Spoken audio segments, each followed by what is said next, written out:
অজ পাড়াগাঁয়ের পথে যখন গাড়ি ঢুকল তখন সুলেখার কান্না এলো। এই সে কলকাতায় স্কুল কলেজে পড়েছিল, এই পাড়াগাঁয়ে শ্বশুরবাড়ি হবে, যত অশিক্ষিতাদের মাঝখানে দিন কাটাতে হবে। কলকাতায় নীলিমাদের বাড়ি গিয়ে প্রতি সন্ধ্যায় চায়ের আড্ডা, সেখানে জগদীশ বড়ুয়া ও হিরণময় মিত্র সম্বন্ধে আলোচনা, ভয়েল কাপড়ে জরির ধারে কী রঙের পাড় সেলাই হবে এ সম্বন্ধে গভীর গবেষণা, গৌরীদের বাড়ি গিয়ে রেডিওতে নতুন নতুন গান শোনা, সব শেষ হয়ে গেল। গানের সে ভীষণ ভক্ত, ভালো গান শুনতে পেলে আর কিচ্ছু সে চায় না। এ সবের এই পরিণতি। এই জন্যে কাকা তাকে স্কুলে দিয়েছিলেন, না দিলেই পারতেন, আরও অল্প বয়সে বিয়ে দিয়ে দিলেও চলতো, তার চোখ ফোটবার আগেই। কথাটা সে কাউকে বলতেও পারলে না, বলতে পারলে বোঝা নেবে যেত অনেক। স্বামীকে তার পছন্দ হয়েছিল, স্বামী শ্যামবর্ণ, অল্প বয়স, বিয়ে পাশও করেছেন, কিন্তু হলে কি হবে, তিনি বিদেশে চাকরি করেন, গল্পগুজব করবার জন্যে তাকে পাওয়া যাবে না সব সময়। অশিক্ষিতাদের মধ্যে অজ পাড়াগাঁয়ে একা একাই দিন কাটাতে হবে, মরে যাবে সে। নীলিমা কত দূরে পড়ে রইল, ও এবার আইএ পাশ করবে, সামনে কত আনন্দ ভরা মুক্ত জীবন। সে আটকে গেল ক্ষুদ্র জলাশয়ের জলঝাঁঝির দামে, জীবনের গতি ওর বন্ধ হয়ে গেল। সন্ধ্যা হয়েছে, একটা জীর্ণ একতলা বাড়ির সামনে ওদের গাড়ি এসে পৌঁছল। কতগুলো প্রাচীনা, কতগুলো পাড়া গেয়ে বউ, তাদের মুখে চোখে না আছে বুদ্ধির দীপ্তি, না আছে কিছু। তারাই এসে সুলেখার চারিধারে ভিড় জমালো। কলকাতার বাসাতেই বৌভাত হয়ে গিয়েছিল, কোনো আচার অনুষ্ঠান বাকি ছিল না, থাকলে আরও বিরক্তিকর হয়ে উঠত ব্যাপারটা। স্বামীর ছুটি নেই, তিনি তাকে পৈতৃক বাড়িতে প্রাচীনাদের হাতে পৌঁছে দিয়েই সরে পড়লেন। মিলিটারি চাকরি, বেশি ছুটি ছাটা নেই, যদি সময় পান পুজোর সময় আসবেন বলে গেলেন। সমীর চলে গেলে সুলেখা কান্নায় ভেঙে পড়ল, একেবারে নিঃসঙ্গ হয়ে গেল সে। কিভাবে দিন কাটাবে এখানে বুড়িদের মধ্যে, যারা বাইরের জগতের কোনো সংবাদ রাখে না, এমন তিনকাল গিয়ে এককালে ঠেকা দন্তহীন বুড়িদের মধ্যে? টাকা ছিল না কাকার, নতুবা শহরে বিবাহ হতো। যাক সে কথা, ছেলের দেখে বিয়ে দেওয়া। ছেলে সত্যিই ভালো, স্বামীকে সে গড় পছন্দ করেনি। ভালো ছেলে, পাশ করা, স্বাস্থ্যবান, গ্রামের বাড়ি জীর্ণ বটে কিন্তু বেশ বড়, অনেকখানি জায়গা জমি আছে, প্রজাপত্তর আছে, আম বাগান, পুকুর, বাঁশঝাড় আছে, বনেদি সেকেলে গৃহস্থ। তবে ওই যা কথা, সেকেলে, একেবারে সেকেলে। শাশুড়ি সুলেখাকে দিয়েছেন একছড়া ভারী সেকেলে মুড়কিমালা হার, দিয়ে বলেছেন, বৌমা বড় পয়মন্ত জিনিসটা, আমার শাশুড়ি আমাকে এই হার দিয়ে আশীর্বাদ করেছিলেন, আমি তোমাকে দিলাম, আবার তুমি দিও তোমার ছেলের বউকে। জন্ম স্ত্রী হও, আমার মাথায় যত চুল আছে ততদিন সমীর বেঁচে থাকুক। সুলেখা শাশুড়ির পায়ের ধুলো নিয়ে প্রণাম করলে। হাতছড়াটা ভারী বটে, কিন্তু একালে ও হার কেউ পড়ে? গৌরী কি ভাববে, কলেজের অনুদি কি ভাববে, যদি ও আজ মুরগি মালাহার গলায় দিয়ে কলকাতায় গিয়ে হাজির হয়? দিন 5-6 কেটে গেল। সুলেখাকে ভোরে উঠে কাজকর্মে বড়জা নীরদাকে সাহায্য করতে হয়। অবশ্যই নতুন বউ বলে এখনও কাজের ভার তেমন ঘাড়ে চাপেনি, কিন্তু নীরদাকে দিয়ে সে বুঝতে পারে এ সংসারে পুরনো বউ হয়ে গেলে কী ধরনের খাটুনিটা আশা করা যায়। নীরদা উদরাস্ত খাটে, টিন টিন ধান সেদ্ধ করে, বোঝা বোঝা খাড় কাছে, খই মুড়ি ভাজে, দুবেলা রান্না করতে আসে। এখন ওরা একবেলার ভার সুলেখার উপর চাপিয়ে দিতে চেষ্টায় আছে বোধহয়। নিতান্ত চক্ষু লজ্জায় বলছে না।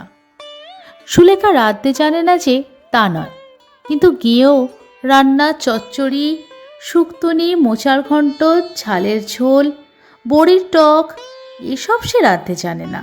তাছাড়া ভালোও লাগে না এসব তার। এভাবে জীবন নষ্ট করার কি কোনো মানে হয়? সুলেখা সুন্দরী মেয়ে, কলেজের থিয়েটারে গতবার মালিনীর পাঠ নিয়েছিল। সুশ্রী চেহারার জন্যে আর চমৎকার গানের গলার জন্যে যা মানিয়েছিল ওকে। গৌরীর মা টিস্যু শাড়ি পরিয়ে, সোনার গহনা দিয়ে, কপালে আলকা তিলকা এঁকে নিজের হাতে সাজিয়ে দিলেন। ইংরেজি অধ্যাপিকা তরুণী উষাদি গ্রিন রুমে এসে ওকে কীভাবে অভিনন্দিত করলেন। এসব কথা তো 8 বছর রবীন্দ্র জন্মোৎসবের দিনের। আজ মনে হচ্ছে কতকাল সেসব দিন শেষ হয়ে গেল। এর চেয়ে তার নাই বা বিয়ে হতো, থাকতো সে উষাদির মতো, নলিনীদির মতো, মিস সেনের মতো, মিস মিথুবালা গাঙ্গুলির মতো অবিবাহিতা। হাতে ভ্যানিটি ব্যাগ ঝুলিয়ে, খাটো ছাতা হাতে ট্রাম ধরে ছুটত বেলা 10:30টায়। যেখানে খুশি তুমি যাও, সিনেমা দেখো, নাচ গানের জলসা দেখো, ফার্স্ট ক্লাসে নিউ এম্পায়ারে। কি মজা! সকালবেলা ওর বড় যা এসে বললে, রাঙাবো এক কাজ করতে হবে যে। সুলেখা বললে, কি দিদি?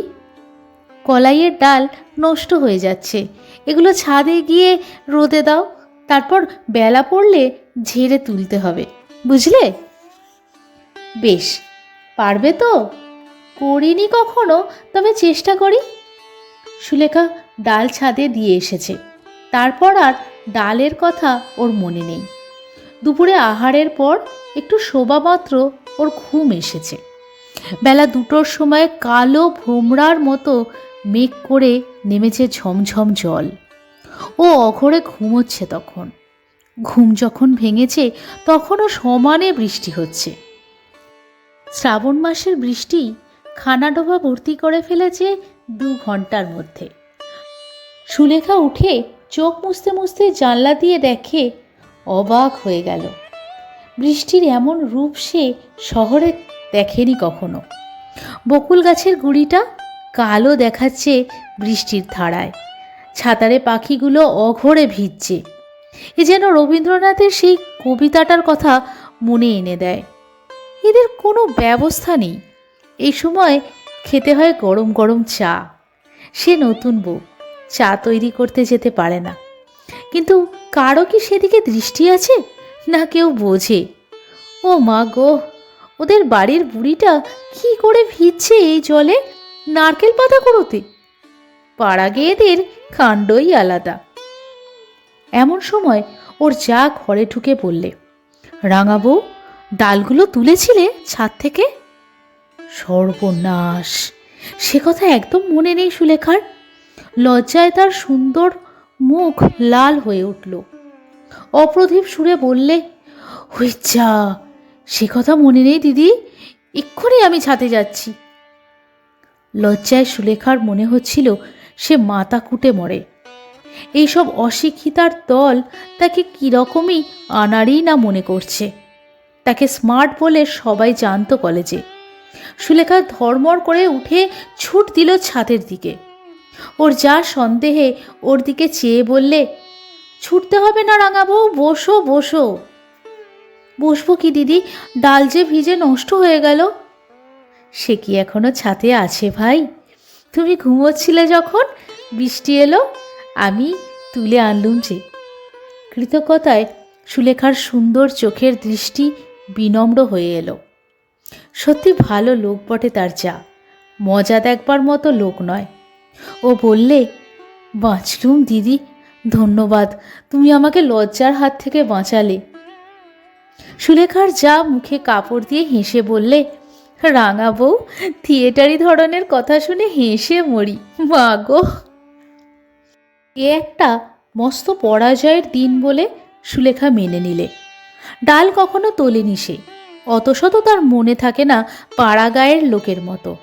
সেদিন সন্ধেবেলা ও পাড়ার কামিনী এসে বললে, কি হচ্ছে গো বৌদিদি? চুল বাঁধছি। এসো ঠাকুরজি, চুলের দড়িটা ধরো তো। গান করবে?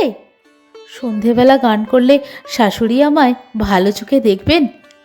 একেই তো আনাড়ি হয়ে আছি এ বাড়ির মধ্যে। সে হবে না ভাই, তবুও তুমি আজ বললে গানের কথা। কেউ বলেনি বুঝি তোমায় বৌদিদি? খেয়ে আর বলছে। এই সময় সন্ধ্যার অন্ধকার নেমে এলো ঘন হয়ে। কামিনী চলে যাবার জন্যে বাইরে এসে দাঁড়ালো। বললে, চলি আজ বৌদিদি, আর একদিন আসবো। এক পশলা বৃষ্টি হয়ে গিয়েছে সেদিন বিকেলে। সুলেখার ঘরের জানলার ঠিক বাইরে নেবু গাছে নেবু ফুল ফুটেছে। বৃষ্টি সজল অপরাহ্নের বাতাসে ভুরভুরে নেবু ফুলের গন্ধ। বড়জা নীরদা ওর ঘরে ঢুকে বললে, কি হচ্ছে রাঙা বউ? আসুন দিদি, কি আর হবে, এমনি বসে আছি। রান্নাঘরে চলো, দুটো ডাল ভাজবো, তুমি বসে বসে কুলোয় ছাড়বে। আচ্ছা দিদি, সবসময় এসব কাজ তোমাদের ভালো লাগে? একটু অন্য রকমের কাজ, একটু ভালো কাজ। নীরদা হেসে বললে, সময় নেই ভাই, দেখছো তো সংসারের কাজ নিয়ে বেহাতি, ওরই মধ্যে সময় করে নিতে হয়। বিরক্তিতে সুলেখার মন ভরে উঠল। এমন সব অশিক্ষিতাদের মধ্যেও সে এসে পড়েছে। এরা শুধু জানে ডাল ভাজতে আর ভাত রাঁধতে, শুধু খাওয়া আর খাওয়া। নীরদা বললে, তুমি তো রাঙা বউ নতুন এসেছো, এখন প্রথম প্রথম তোমার খারাপ লাগবে, এরপর এই আবার ভালো লাগবে, তখন অন্য কিচ্ছুতে মন যাবে না। সুলেখা মনে মনে বললে, সেদিন আমার জীবনে হঠাৎ না আসুক।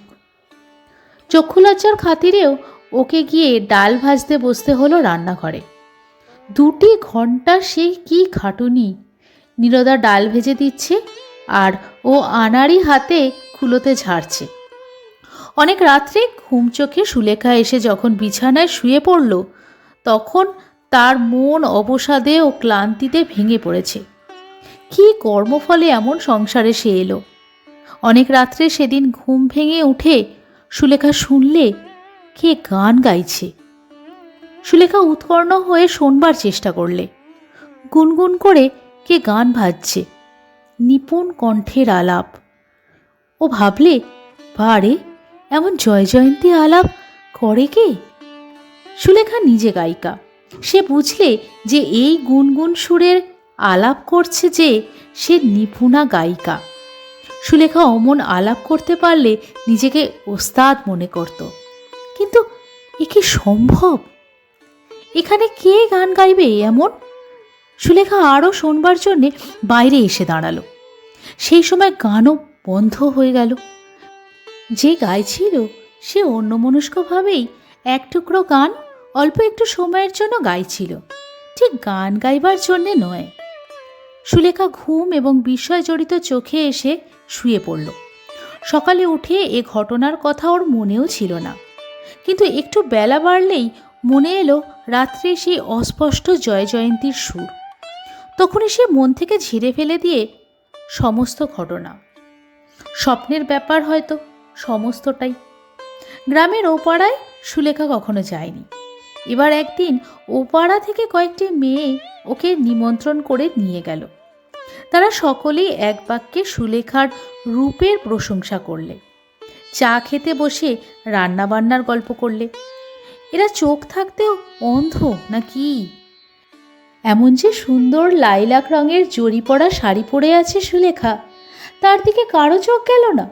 কেউ বললে না সে কথা। না বললে বিখ্যাত ছবি মায়ামুকুর সম্বন্ধে পুড়িয়ে খেতে একটা বাকি। সুলেখা ওদের কাছে মায়ামুকুরের গল্পটা করেছে। ওর সব গানগুলি সে গাইতে পারে, এ কথাও জানিয়ে দিয়েছে। অথচ গান গাইতে বললেও না তাকে কেউ। হিরণময় মিত্রের গান সবগুলো। কে জানে না হিরণময় মিত্রকে, তার সুকণ্ঠকে? সুলেখার ইচ্ছে হলো ওই মুড়ো অশিক্ষিতা মেয়েগুলোর সামনে একবার হারমোনিয়ামটা টেনে নিয়ে চাঁদের দেশের রাজকুমারীর, কিংবা এবার ফাল্গুন এলো এসো এসোর অপূর্ব সুরপুঞ্জে ঘর ভরিয়ে দেয়। কারণ যে বাড়িতে ওকে নিয়ে গিয়েছিল একটা ভাঙা হারমোনিয়াম ছিল সেই বাড়িতে। একটি 11-12 বছরের ছোট্ট মেয়ে বেসুরে একটা সেকেলে শ্যামা সঙ্গীতও গেয়েছিল, বোধহয় তাকেই বিশেষ করে শোনাবার জন্যে। এ গ্রামে কেউ বোধহয় খবর রাখে না যে সে একজন গায়িকা। বাড়ি ফিরে দেখলে ওর যা তালের বড়া ভাজবে বলে তালের রস বার করছে। ওকে দেখে বললে, রাঙা বউকে কোথায় নিয়ে গিয়েছিলে তোমরা? মেয়ের দল বললে, তুমি তো আর যাবে না বড় বৌদি, তুমি গেলে অবশ্যই আজ খুব ভালো হতো, আমাদের সে ভাগ্যই আছে নাকি। নীরদা বললে, বস সবাই, তালের ফুলুরি খাবি। রাঙা বউ, তুমি তালের গোলাটা করো, আমি কড়ায় তেল চড়িয়ে দিই। একটি ধামা বড়া ভেজে যখন ওরা উঠল তখন রাত 9টা। মেয়ের দল ইতিমধ্যে 2-10টা বড়া খেয়ে চলে গিয়েছে। সুলেখার এসব কাজে অভ্যেস নেই। ঠায় বসে থাকা রান্নাঘরের গরমে ততক্ষণ পোষায়? এরা শুধু জানে ভোজনের তরিবধ করতে সকাল থেকে রাত 12টা পর্যন্ত। মনে পড়ল ওদের কলেজের এক অধ্যাপক বলেছিলেন, বাঙালির ঘরে রান্নার বন্দোবস্ত যে ধরনের, তাতে খাটুনি এবং আয়োজন যত বেশি, খাদ্যবস্তুর পুষ্টিকারক গুণ তত নেই। জিভে ভালো লাগানোর জন্য যত লক্ষ্য, খাদ্যের গুণাগুণের দিকে তত লক্ষ্য থাকলে আজ বাঙালির স্বাস্থ্য এত খারাপ হতো কি? বসে বসে শুধু নির্বোধের মতন একরাশ তালের বড়া ভাজা। ওর বড় যা রান্নাঘরে ওকে বললে, রাঙাবো, আমার ঘর থেকে গামছাখানা নিয়ে এসো না ভাই, গা ধুয়ে নিই কুয়োতলা থেকে, বড্ড গরম লাগছে বড়া ভেজে। সুলেখা বললে, আলো আছে তোমার ঘরে? নেই, হাঁড়িকানটা নিয়ে যাও ভাই। বড়জা ঘরে ঢুকে গামছা খুঁজতে খুঁজতে সুলেখার চোখে পড়ল একটা জিনিস। ঘরের ছোট্ট টেবিলটার ওপর একখানা খাম পড়ে আছে। অল ইন্ডিয়া রেডিও ছাপ আছে তার উপরে। খামটাতে নাম লেখা আছে নীরজা সুন্দরী মিত্র, রায়গ্রাম, বাহিরগাছি পোস্ট, জেলা নদিয়া।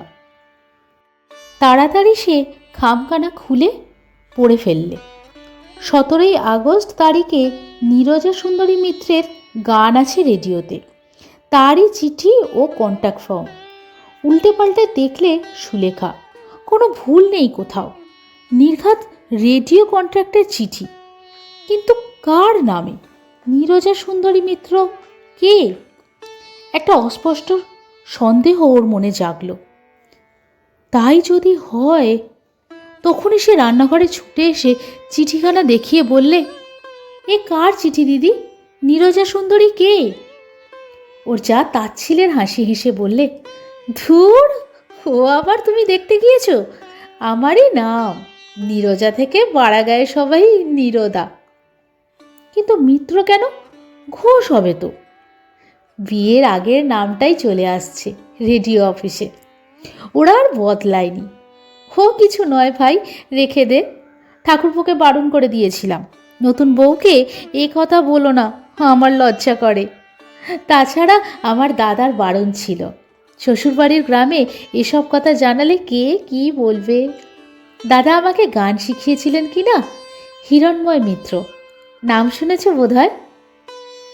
বিখ্যাত গায়ক হিরণময় মিত্রের ছোট বোন ও শিষ্যা সুগায়িকা নীরজা সুন্দরী মিত্র তার সামনে বসে তালের বড়া ভাজছে। সুলেখা শ্রদ্ধায় ও স্নেহে নিজের আঁচল দিয়ে বড় জার মুখ মুছে দিতে দিতে বললে, একদিন দিদি জয় জয়ন্তী ভাজছিলে, তাহলে আপনি অনেক রাত্রে? ঘুমের ঘরে শুনেছি সেদিন, পায়ের ধুলো দিন, তখন আমি ধারণাই করতে পারিনি। এতদিন বলা উচিত ছিল আমাকে, আমি কি করে জানবো?